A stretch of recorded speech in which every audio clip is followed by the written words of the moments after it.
Before I start this video, go check your calendar. Now look back at the screen.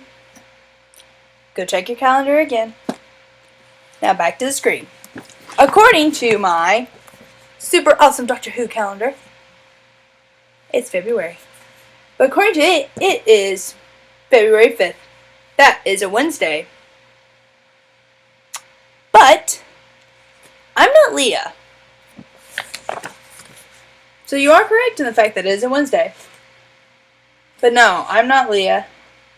And unfortunately, Leah cannot give a video today due to the fact that her computer has gone haywire and done the whole Night Vale computer glitchy thing. Or it's just being rude because of the weather. We're not quite sure what happened. Maybe the Cybermen took over. But yeah, Leah's having computer problems, so she won't be posting this week. But you got me instead. Yay!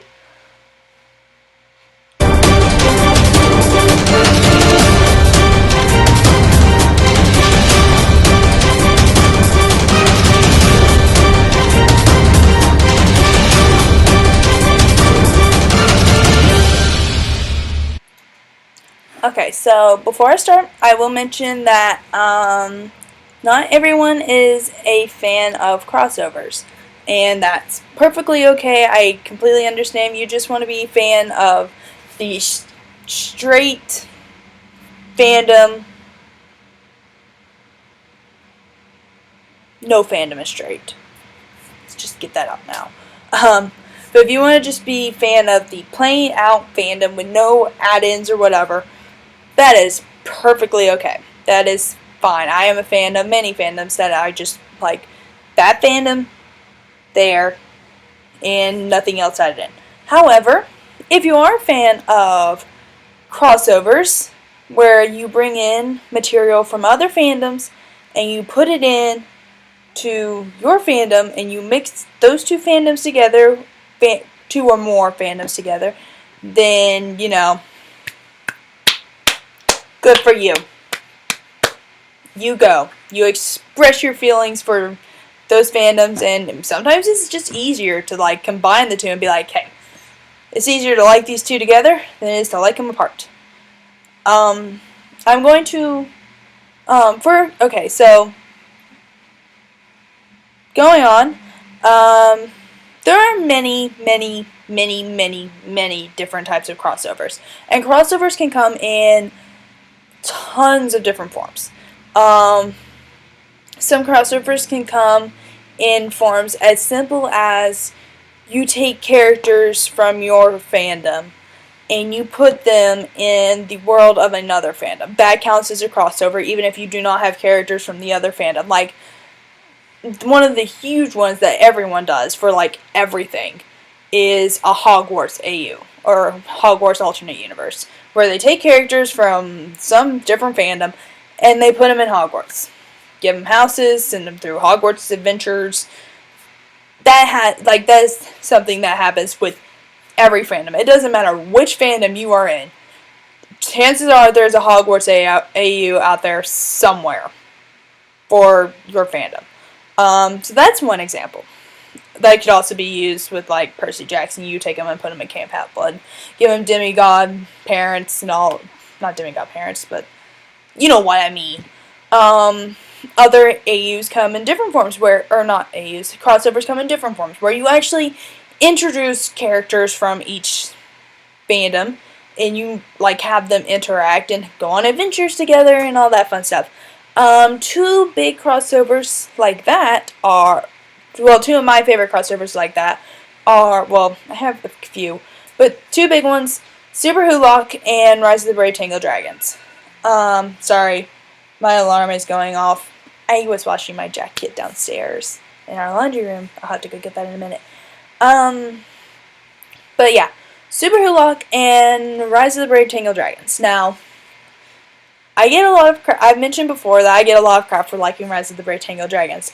My defense for that is the entire fandom is basically created because they're like one of the main things about crossovers is that since it is a crossover, there's really no strict like this is how it has to go. Whereas with fandoms, most of the time you typically will see fanfictions written where they actually use, sorry, I have hiccups, and they will use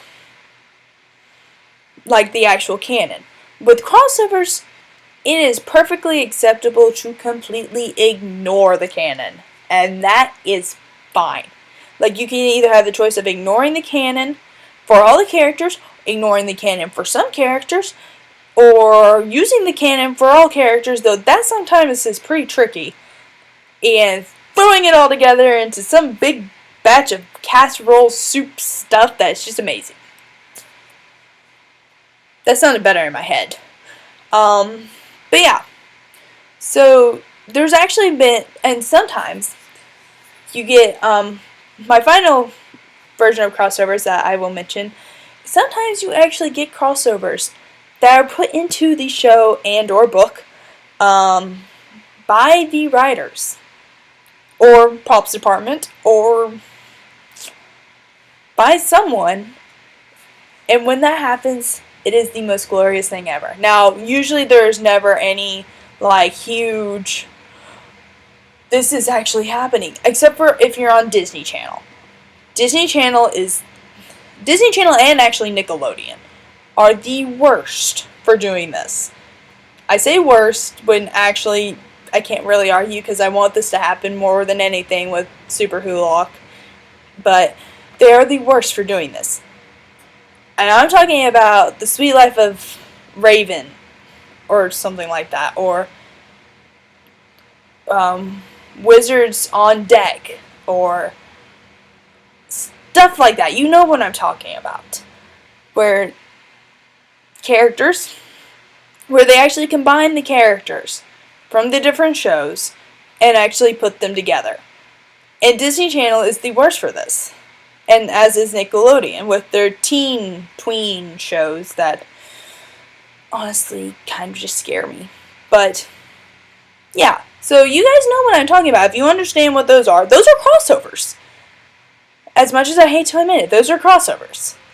So you guys understand kind of what I'm talking about here. If you didn't already. Which I'm assuming most of you probably did. But, yeah.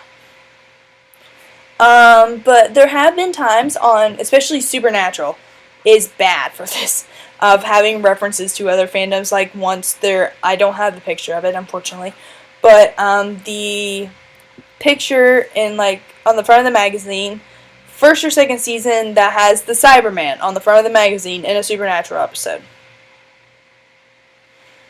Or, apparently there was a TARDIS somewhere in House of Baskerville, it's Sherlock, hidden in the woods somewhere. I have yet to find it, but it's there somewhere. Also, there was a TARDIS on the wall when Anderson was pulling down, oh, this is spoilers, by the way, if you haven't seen Season 3 yet. When Anderson was pulling down the papers on his wall, there was a TARDIS as one of the theories.